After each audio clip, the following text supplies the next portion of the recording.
I came by name that tune when I got a phone call one day, and it was Ralph Edwards. I had worked for him before, but as an announcer, and sometimes once a host on one of his shows, About Faces with Ben Alexander. And so I knew Ralph, but I didn't know him well, and he knew me, but he knew me mostly as an announcer. Wasn't that sure that I was really cut out to be an MC. But by the time Name That Tune came along, Ralph and his people had gone through, evidently, I don't know, they had gone through a number of possibilities for hosts or hostesses for that show, and finally decided to go for me. And Ralph called me. Would you like to come in and talk? I said, I'll come and talk to you about anything, anytime, anywhere. Of course, Mr. Edwards, it'd be my pleasure. I went in and he told me about the show. Of course, I knew the show. I used to watch it with Bill Cullen and a guy whose name will, big hit, singer type guy. Anyway, it's Bert Parks. no, I'll think of it later. Anyway, in other words, I was a fan of the show. I knew about Name That Tune. Great show, loved it. But I was interested in knowing what Ralph was going to do with it. So I'm thinking about putting this show. It was a franchise that he was bringing into his fold. Ralph Edwards, up until that point, well, mostly created his own stuff. Most of his stuff were his own creations out of his stable. But this is one that was an established show that they wanted to bring back. So what are you going to do with it? So he started describing to me, and I'll never forget it. He had one. He said, "There's one thing we're going to do. I think we're going to maybe add a little excitement to it. We're going to have people who work their way up a ladder, and then when they win the name of the ultimate song, they come down a slide." Oh no, that's it. Instead of running to ring a bell, they go up a ladder and come down slide. They slide down a slide and ring a bell.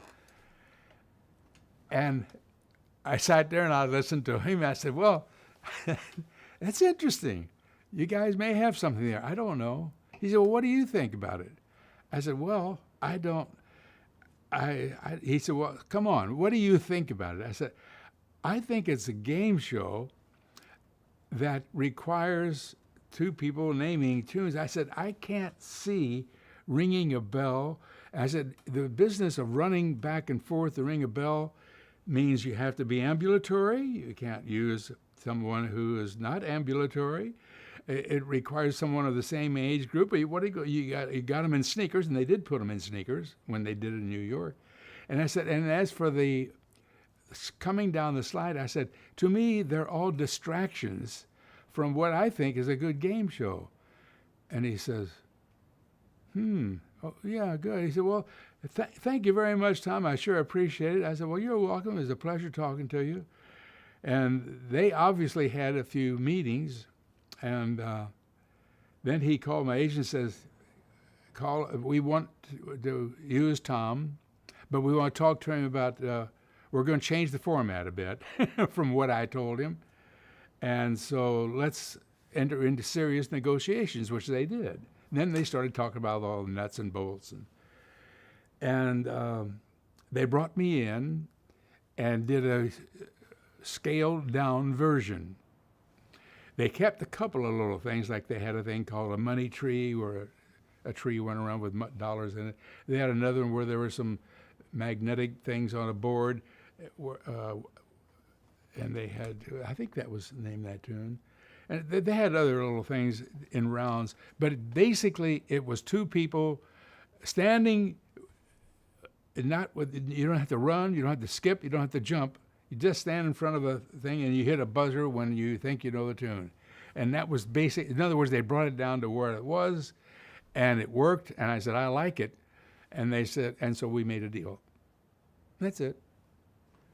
And it ran for 7 years. They made a few changes. They got rid of the money tree. They got rid of the blackboard. I forget what they called it. And it got down to just, the only thing they did was they spun a wheel. They did spin a wheel for one of the rounds.